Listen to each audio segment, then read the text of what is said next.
If you're over 40 and you've noticed the fog rolling in a little earlier every afternoon, the word that's always on the tip of your tongue, the meeting where you retain nothing, your brain isn't just getting older, it's running out of fuel at the cellular level. And almost nobody is talking about the one compound that can help refill that tank.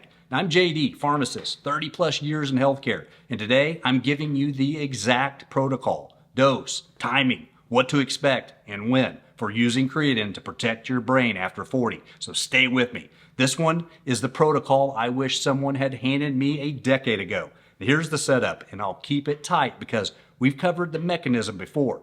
Your brain weighs about 3 pounds, roughly 2% of your body weight, and it burns 20% of every calorie you consume. And it is the most metabolically demanding organ in your body. A toddler at the buffet, it takes more than its share, it complains constantly, and will absolutely throw a fit if it doesn't get what it wants. And that fuel runs through a molecule called ATP, and your brain has a backup system for when ATP demand outpaces supply, a stored reserve called phosphocreatine.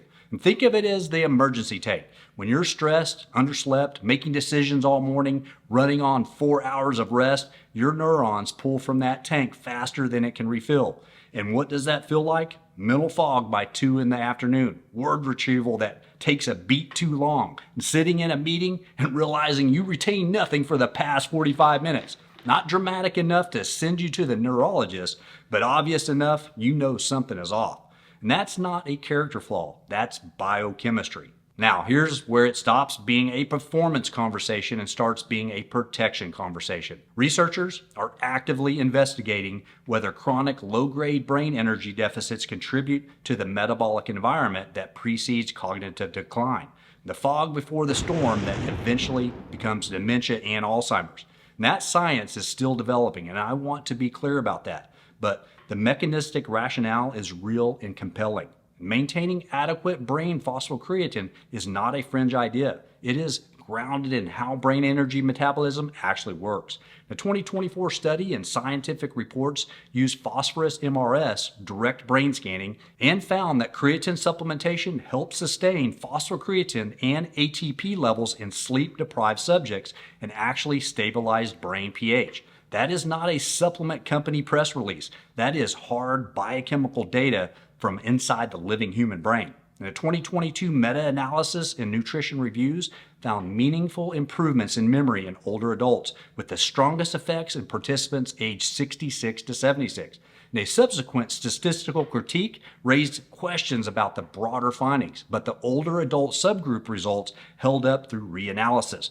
And the signal is real for the people who need it most. So what does a protocol that actually works look like? Well, here it is step by step. The step 1, the compound, creatine monohydrate. Creatine monohydrate, not HCl, not ethyl ester, not buffered, not liquid gummies, not the one in the shiny purple tub that costs 3 times as much. Plain monohydrate. It's still the best version of itself almost 200 years after a French chemist pulled it out of raw meat.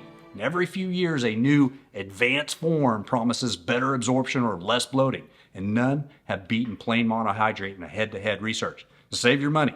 The step 2, the dose, 3 to 5 grams daily. Yep, 3 to 5 grams per day. That's it. 1 slightly rounded teaspoon. No aggressive loading phase required for brain benefits. The 20 gram a day for a week loading protocol was designed for muscle saturation, getting your muscles topped off fast. The brain doesn't work that way. Brain uptake is slower and more variable than muscle uptake because of that transporter at the blood-brain barrier, SLC6A8, which has limited capacity. It's the bouncer at the door, and it only lets so much creatine in per day. Loading won't hurt you, but for brain purposes, it's unnecessary. What matters is consistency over time.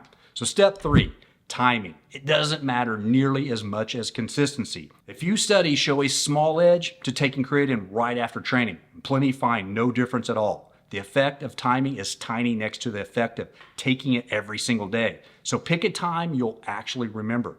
Morning with coffee, evening with dinner, doesn't matter. Just pick one and stick with it.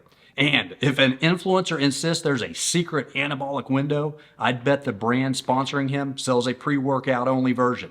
So step 4, what to expect and when. And here's the part that trips people up.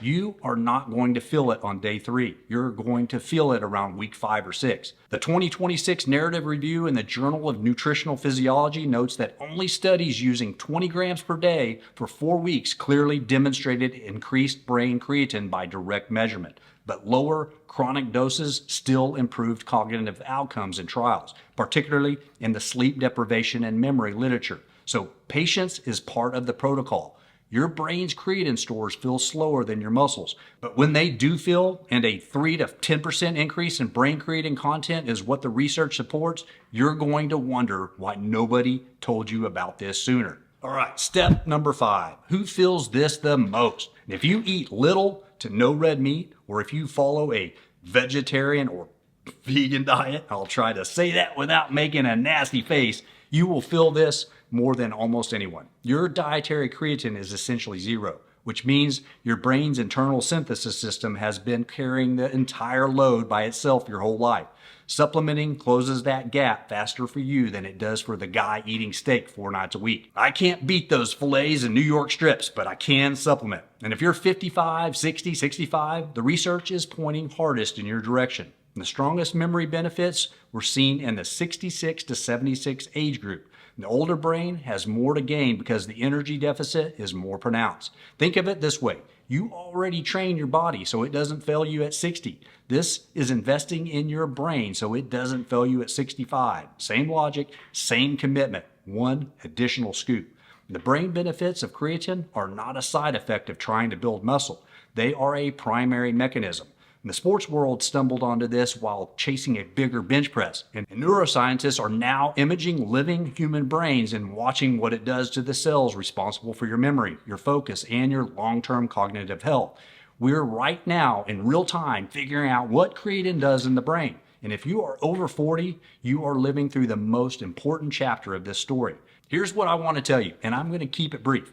We've been working on something at NuLifeSpan that starts with creatine monohydrate and builds from there. A formulation targeted at brain energy, cognitive endurance, and the kind of long game neuroprotection the research is pointing toward. Not a pre-workout, not a protein shake. Something purpose-built for the person who understands that the brain is an organ worth protecting first.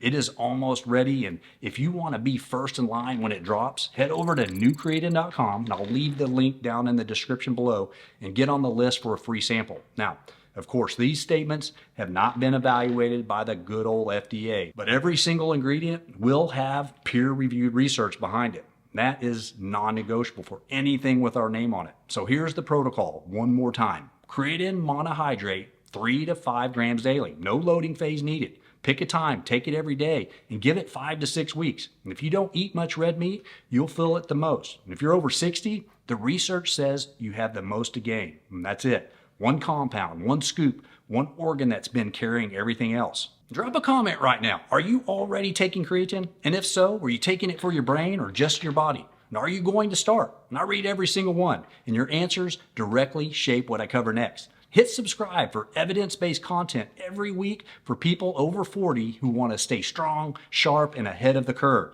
And share this with someone who still thinks creatine is just for 22-year-olds who skip leg day. This is JD from NuLifeSpan. 1 scoop, 1 organ, 1 decision your future brain will thank you for.